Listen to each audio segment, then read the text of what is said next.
你知道就係最簡單嘅知人善用，但你原則上咧一定要令到佢有一個歸屬感，佢喜歡你先。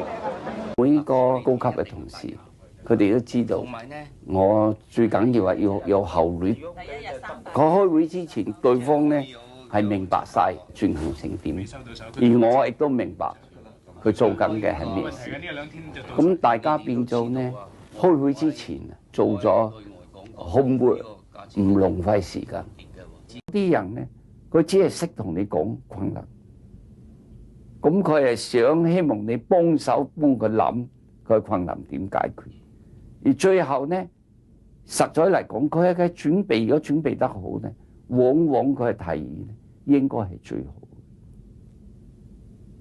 而等於你譬如簡單咁嚟講，你一個總司令喺一個集團軍嗰度個統帥，你唔通去攞支機關槍，你好過嗰個機關槍手咩？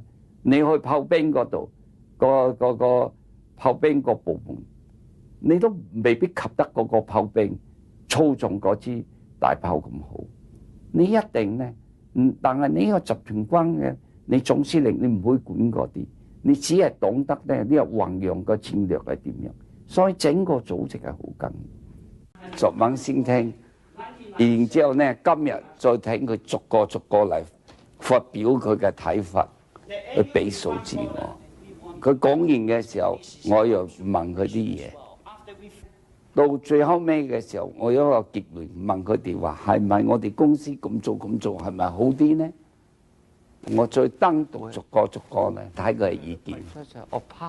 到佢哋都同意我呢個諗法嘅時候，我就話：我哋應該咁嘅決策，咁嘅決策。咁每個人呢，變咗老早，我已經得咗佢嘅諗法。我當然佢非常同意同埋支持。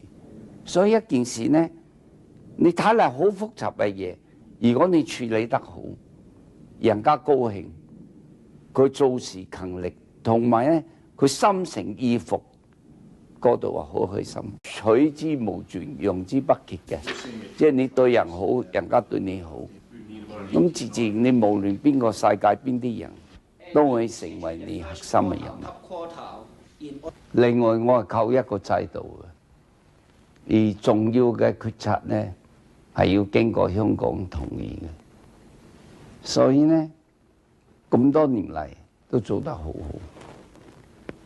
即係靠個組織，靠個 check and balance， 即係同埋咧固定嘅會議。